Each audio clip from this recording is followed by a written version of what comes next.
വിനോദ് ഒന്ന് തുടരുക. Doctor Sreejith നമുക്കൊപ്പമുണ്ട്. Doctor Sreejith, ഈ കോളറ എന്ന അസുഖം നമ്മൾക്ക് മുൻകാലങ്ങളിൽ പ്രതിസന്ധി ഉണ്ടാക്കിയിരുന്നു, പക്ഷേ അത് പൂർണ്ണമായും ഇല്ലായിരുന്നു. ഈ മലിനീകരണ പ്രശ്നങ്ങളിൽ നിന്നും ജലസ്രോതസ്സുകളുടെ മലിനീകരണമൊക്കെയാണ് ഇതിന് അസുഖത്തിന് കാരണമാവുക. അത് താങ്കൾക്കും അറിയാമല്ലോ. നമ്മൾ എത്ര കണ്ട് ആശങ്കപ്പെടണം? നിലവിൽ ആരോഗ്യവകുപ്പ് ഇക്കാര്യത്തിൽ സ്വീകരിച്ച നടപടികൾ അത് തൃപ്തമാണോ? താങ്കൾ എങ്ങനെ കാണുന്നു ഈ സാഹചര്യങ്ങളെ? ഇതിനകത്ത് രണ്ട് കാര്യങ്ങൾ നാം ശ്രദ്ധിക്കേണ്ടതുണ്ട്. ഒന്ന്, പൊതുവിൽ സമൂഹത്തിൽ ചെയ്യേണ്ടുന്ന കാര്യങ്ങൾ. രണ്ട്, ഒരു വ്യക്തി എന്ന നിലയിൽ നമ്മൾ ചെയ്യേണ്ട കാര്യങ്ങൾ. ഇപ്പോ നമുക്ക് സമൂഹത്തിൽ മൊത്തത്തിൽ ഈ പറഞ്ഞ പോലെ ശുദ്ധമായ കുടിവെള്ളം ജനങ്ങളിലേക്ക് ലഭ്യമാക്കുക എന്നുള്ളത് അതീവ പ്രധാനമാണ്. പ്രത്യേകിച്ച് മഴക്കാലത്തൊരു പ്രശ്നം ഉണ്ടാകുന്നത് നമുക്ക് ഈ നമ്മുടെ ശുദ്ധജല സ്രോതസ്സുകളും മലിന ജലസ്രോതസ്സുകളും അടുത്തടുത്തായതുകൊണ്ട് നമ്മൾ തിങ്ങിപ്പാർക്കുന്ന ഒരു സ്ഥലമാണ് കേരളം എന്നുള്ളത് കൊണ്ട് ഈ ശുദ്ധജല സ്രോതസ്സുകൾ പെട്ടെന്ന് മലിനമാകാനുള്ള ചാൻസ് ഉണ്ട്. അതായത് നമ്മളിപ്പം ഒരു വീട്ടിന്റെ സെപ്റ്റിക് ടാങ്കും അടുത്ത വീട്ടിന്റെ കിണറും തമ്മിൽ അല്ലെങ്കിൽ ബോർവെല്ലും തമ്മിൽ വലിയ അന്തരം ഉണ്ടാകുന്നില്ല. അപ്പൊ അതുകൊണ്ട് ഈ ശുദ്ധജല സ്രോതസ്സുകൾ മലിനമാകാനുള്ള സാധ്യത വളരെ കൂടുതലാണ്. അതുകൊണ്ട് സേഫ് ആയിട്ടുള്ള പൈപ്ഡ് ഡ്രിങ്കിങ് വാട്ടർ തന്നെയാണ് അതിന് ലോങ് ടേമിൽ ഒരു പരിഹാരം.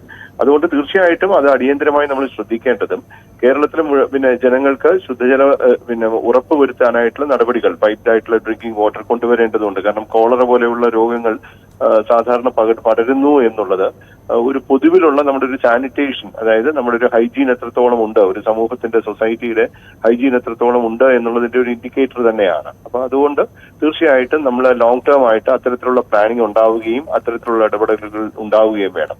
അടിയന്തരമായി നാം ചെയ്യേണ്ടത്, പ്രത്യേകിച്ച് ഓരോ വ്യക്തി എന്ന നിലയിലും ഒരു കുടുംബം എന്ന നിലയിലും നമ്മൾ ചെയ്യേണ്ടത് ശുചിയായ വെള്ളം മാത്രം കുടിക്കാനും പാചകം ചെയ്യാനും ഉപയോഗിക്കുക എന്നുള്ളതാണ്. പലപ്പോഴും നമ്മൾ ഇതിനകത്ത് പറ്റുന്ന എന്താന്ന് വെച്ച് കഴിഞ്ഞാൽ, ഇപ്പൊ നമ്മള് ഉഷ്ണ സമയത്തോ അല്ലാതെയൊക്കെ പുറത്തുനിന്ന് ഇപ്പൊ നമ്മൾ ഭക്ഷണം കഴിക്കുന്നു അല്ലെങ്കിൽ പുറത്തുനിന്ന് വെള്ളം കുടിക്കുന്നു. അപ്പൊ അതെല്ലാം ഈ വേണ്ടുന്ന രീതിയിൽ തിളപ്പിച്ചിട്ടുണ്ടാവില്ല.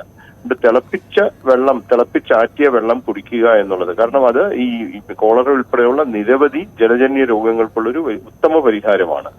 അത് പക്ഷെ നമ്മളിപ്പോ തിളപ്പിച്ച വെള്ളത്തിന്റെ അകത്ത് പഴയ കഞ്ഞിവെള്ളം കൂടെ ചേർക്കുന്നു അല്ലെങ്കിൽ തണുത്ത മറ്റെന്തെങ്കിലും ചേർക്കുന്നു. അപ്പൊ അത് ഇല്ലാതെ പോകും. ചില ആൾക്കാർ എന്ത് ചെയ്യുന്ന പറഞ്ഞാൽ എല്ലാം തിളപ്പിച്ചു കഴിഞ്ഞിട്ട് തണുപ്പിക്കാൻ വേണ്ടി സാധാരണ കുറച്ച് വെള്ളം കൂടെ ഒഴിക്കും. അപ്പൊ ഇത്തരത്തിലുണ്ടാകാൻ പാടില്ല. അപ്പൊ ഈ സമയത്ത് പ്രത്യേകിച്ച് മഴക്കാലത്ത് നമ്മൾ വെള്ളം കുടിക്കുമ്പോൾ തിളപ്പിച്ചാറ്റിയ വെള്ളം തന്നെ കുടിക്കാൻ ശ്രദ്ധിക്കണം. ഈ നമ്മുടെ ജലസ്രോതസ്സുകളെല്ലാം ക്ലോറിൻ ഉൾപ്പെടെയുള്ള അതിപ്പം തദ്ദേശ വകുപ്പിലൊക്കെ ലഭ്യമായിരിക്കും, കിണറുകളും മറ്റും. അത്തരത്തിൽ സാനിറ്റേഷൻ നമ്മൾ ഇത് ചെയ്യണം. ഒരുപാട് പേർക്ക് ഒരുമിച്ച് ഭക്ഷണം പാചകം ചെയ്യുന്ന സ്ഥലങ്ങളിൽ, ഇപ്പം ഹോസ്റ്റലുകളിലോ അങ്ങനെയൊക്കെയുള്ള സ്ഥലങ്ങളിലാണ് ഇത്തരത്തിലുള്ള ഔട്ട് ബ്രേക്സ് കൂടുതൽ ഉണ്ടാകുന്നത്. അവിടെ കൂടുതൽ ജാഗ്രതയും ശ്രദ്ധയും ആവശ്യമുണ്ട്. വളരെ നന്ദി ഡോക്ടർ പ്രതികരിച്ചതിന്. എന്തായാലും ആശങ്ക പടർത്തി കോളറ അസുഖം വീണ്ടും എത്തുമ്പോൾ നമ്മൾ എത്ര കണ്ട് ജാഗ്രത പാലിക്കണം? ആരോഗ്യവകുപ്പിൻ്റെ നിർദ്ദേശങ്ങൾ കൃത്യമായി തന്നെ അത് പാലിക്കപ്പെടണം എന്നതാണ് ഇതുമായി ബന്ധപ്പെട്ട പ്രധാനപ്പെട്ട കാര്യം. അക്കാര്യത്തിൽ നടപടി ഉണ്ടാകുമെന്ന് നമുക്ക് പ്രതീക്ഷിക്കാം.